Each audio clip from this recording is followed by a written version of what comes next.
Action! Magandang umaga, ako si Rex Postanes. At ako naman, si Cynthia Balenhare. At ito ang E-News! Para sa mga mamaalis pa lang sa kanilang mga bahay, narito ang report sa trapiko ni Carlo Francisco. So magandang umaga sa inyo. Para sa mga papaalis pa lang dyan, sa kanilang mga bahay, live dito sa Bacoor, Cavite. Narito ang ulat ng daloy ng trapiko. Maluwag pa ang daloy ng trapiko papuntang sa Botel, Baclaran sa gawing kanan ng lane. Habang ang mga daanan sa kaliwang lane papuntang Imus at Dasmariñas ay maluwag din. Kung tutunguin nyo naman ang daan papuntang Ilaya, makikita na maluwag din daan. Hindi mo na maaaring iyay ang mga sasakyan nagtatapos ng plaka sa number 1 and 3. Ako si Carlo Francisco, nagpapaalala sa ligtas at maingat sa pagpapanayo hanggang sa susunod na ulat sa daloy ng trapiko. Ingat! Para naman sa ulat ng panahon, makibalita tayo kay Rodel Gonzales. Rodel, pasok! Magandang umaga sa inyong lahat. Narito ang aking ulat sa panahon. Ayon sa Pag-asa, magsisimula na ang summer ngayong Marso. Pinapayuan ng lahat na magsuot ng angkop na damit para maiwasan natin ang heat stroke. Para sa ulat ng temperatura, sa Luzon, Metro Manila, 33 degrees Celsius, Baguio City, 26 degrees Celsius, La Union, 30 degrees Celsius, Tuguegarao City, 31 degrees Celsius, Pampanga, 32 degrees Celsius, Calapan City, 30 degrees Celsius, and Legazpi City, 33 degrees Celsius.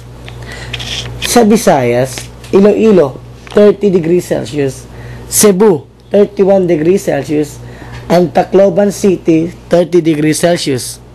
Sa Mindanao naman, Cagayan de Oro, 29 degrees Celsius, Davao City, 32 degrees Celsius, Butuan City, 30 degrees Celsius, and Cotabato City, 31 degrees Celsius. Sumikat ang araw ng 5:14 ng umaga at lulubog ito ng 6:04 ng gabi. Sa mga nakatirang malapit sa karagatan, tatagal ang high tide ng alas 7 ng gabi. Ito ang ulat ng panahon. Rodel I. Gonzales reporting. Isang lalaki sumalpok sa outpost sa isang pribadong subdivision sa Bacoor, Cavite. Dahil sa sobrang kalasingan, narito ang report ni Rinon Asaldo. Isang lalaking natagpuang walang malay sa tapat ng Pomelo Street ng isang subdivision sa Bacoor, Cavite. Sumalpok sa outpost ang minamaneho niyang motor nang tumalsik siya ilang metro mula rito.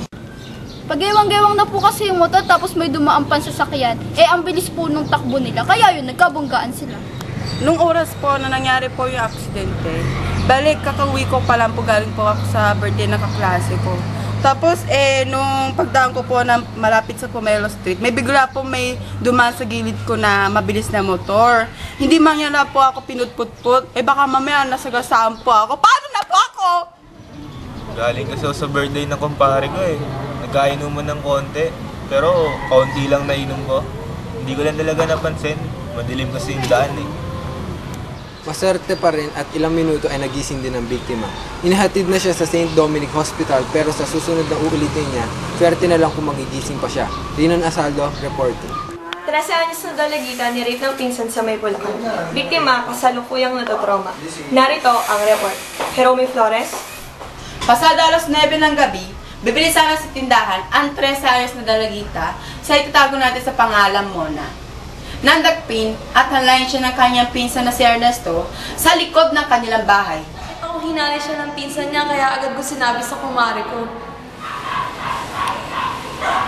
Kala ko po dati mabait siya, pero po yung unti-unti na pong napapansin ko na lumalapit-lapit na po siya sa akin hanggang sa hinahawakan na lang po yung buhok ko, pati na rin po yung katawan ko hanggang sa dumating na pinagsamantalahan na po ako.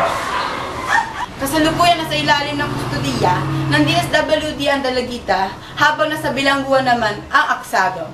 Ito si Rami Flores, reporting. Mga batang hamog, umatake na naman sa kabaan ng EDSA. Janelle Rivera, tutukan. Makailang ulit na napapabalita ang pag-atake ng mga batang hamog sa kalsada ng EDSA. Traffic kasi sa EDSA eh. Minalas ako. Natsyempoan ako ng mga bata. Nasimot tuloy yung boundary ko. Minalas talaga ako. Ang hirap-hirap na nga ng buhay. Nagulat lang ako. Biglang binuksan yung taxi.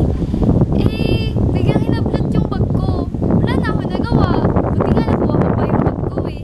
Pero yung pera at papeles ko nakuha na nila. Isang taxi driver ang nabiktima mag-alas 11:45 kagabi.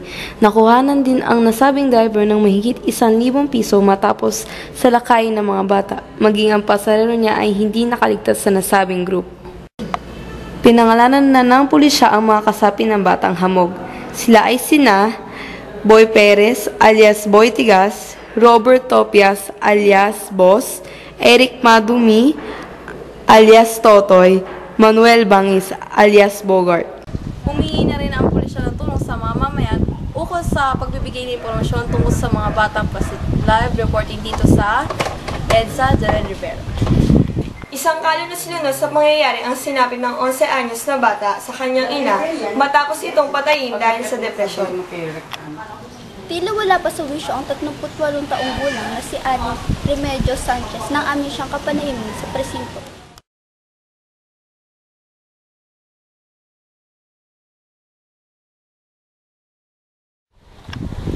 Sa mga oras na ito ay sumasailalim na ang ginang sa ilang pagsusuri, habang ang bangkay naman ng bata ay nakalagak sa kanilang bahay sa tulong ng mga kapitbahay.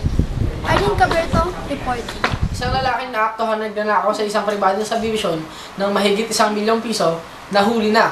Narito si Jim Ross Peralta. Ilang araw na pinaghahanap ng mga pulisya ang lalaking may alias na Boy Tiktik sa barangay ng Poblasyon sa Maymarin. Higit 1 milyong piso ang samsam ng nasabing lalaki. Bandang alas 3 ng hapon nang maganap ang nakawan. Ayon sa may-ari ng bahay, kasalukuyan silang nasa trabaho kung kaya't walang nagbabantay ng bahay. Mabuti na lamang at namukaan ng isang tindera ang magnanakaw kaya naisuplong ito sa pulisya. Nabawi din ang perang nanakaw sa biktima at bilang pasasalamat ay nagbigay ito ng pabuya sa tindera. Ako si Jean Ros Peralta, reporting. Senator Miriam Defensor, pinagtakban ng tenga ni Atty. Vitaliano Aguirre sa hearing. Narito ang ulat ni Carlo Francisco. Balitang-balita ang pagtakip ni Atty. Vitaliano Aguirre mula sa prosecution team habang nagsasalita si Senator Miriam Defensor. Ayon kay Aguirre, ang pagtakip niya ng tenga ay dahilan ng pagbibitaw ng mga masasakit na salita ng senador sa kanya. Humingi na din ng tawad ang prosecution team kay Senator Miriam Defensor at sa impeachment court. Sisiguraduhin na din nila na hindi na muli ito mangyayari, lalo't magbibitaw na din si Aguirre bilang isa sa kanila.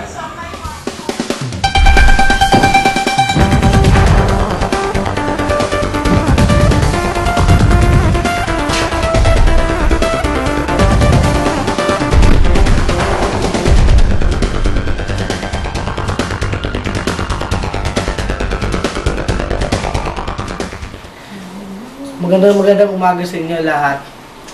Ito po ang aking sports news.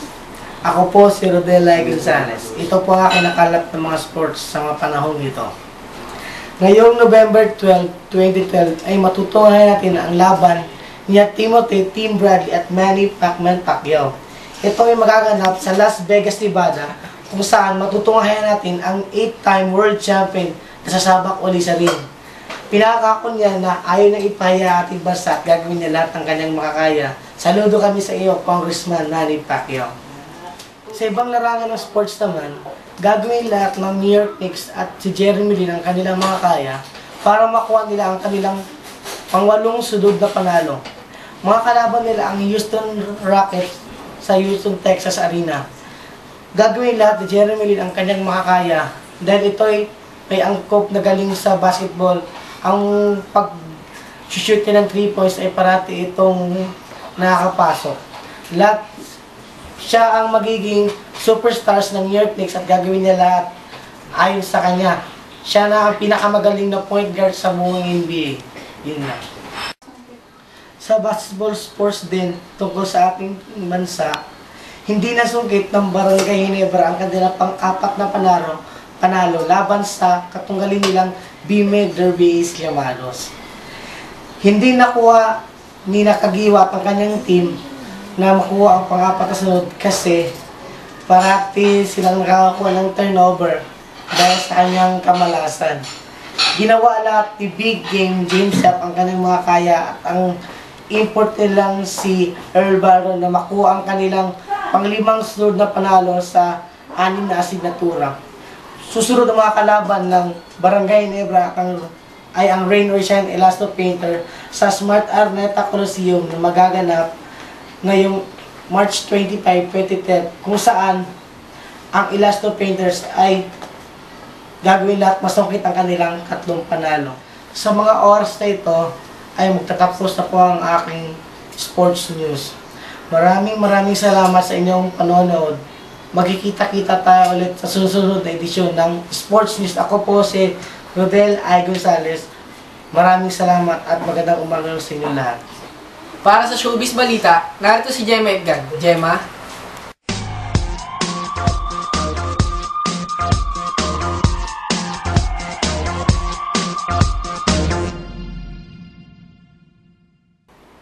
Labis na papuri ang natanggap ni Jessica Sanchez sa 3 judges ng American Idol Season 17 nang kinanta niya ang sikat na kanta ni Whitney Houston. Marami ang naniniwala na siya na ang tatanghaling American Idol ng season na ito. Tubong bataan si Jessica at makikita sa kanilang lalawigan ang labis na suporta na ibinubuhos nila sa kanilang kababayan. Hindi na talaga mapigilan ang kasikatan ng Arlie noon. Mula sa pagiging YouTube sensation ay nag-level up ang career ng real-life couple na ito. Madami na silang mall shows at TV guestings na naka-line up. Napapabalita din na nagtatambal sila sa isang pelikulang pinamagatang Pintig ng Puso. Hello, ako si Arlie ng Arlie nun. Ako nga pala si Rina ng Arlie nun. Lubos kami nagpapasalamat sa mga sumusuporta sa amin. Sana po patuloy niyo pong suportahan ang Arlie nun. Malapit na po yung motors namin. Aljur Abrinica, madaming endorsements na dumarating. Isa sa pinakamatagumpay na artista sa henerasyon ngayon si Aljur. Mapapansin ang bilang ng endorsements niya ngayon. Madami din siyang programa ngayon sa GMA Network at nalalapit na ang pagbubukas ng kanyang napundar na resort sa Batangas. Napapabalita din ang di umanong pagbibigay ni Ay de las Alas sa kanya ng kotse. Totoo ba to, Aljur? Matapos ang matagumpay na show ng Mara Clara at Growing Up, ang sikat na twins na sina Catherine Bernardo at Julia Montes ay may kani-kanila ng sariling show na pinabibidahan. Umeera na sa telebisyon ang walang hanggan na pinagbibidahan ni Julia, samantalang pumatok sa takila ang pelikulang pinagbidahan ni Catherine at ang gwapong-gwapong si Sam Concepcion. Chika ngayong araw, ito po si Gemma Edgan. Have a good day. Para sa inyong karagdagang suggestion at opinion, makialam at makabilita sa aming Facebook fanpage na makikita sa ibaba ng inyong screen. Maaari nyo din kami i-follow sa aming Twitter account para sa news updates. Dahil dito, saan man, kailanman, ay maghahatid ng mga nagbabagang balita. Ito si Rex Postanes. At ako naman si Cynthia Ibalinhare. Ito ang E-News!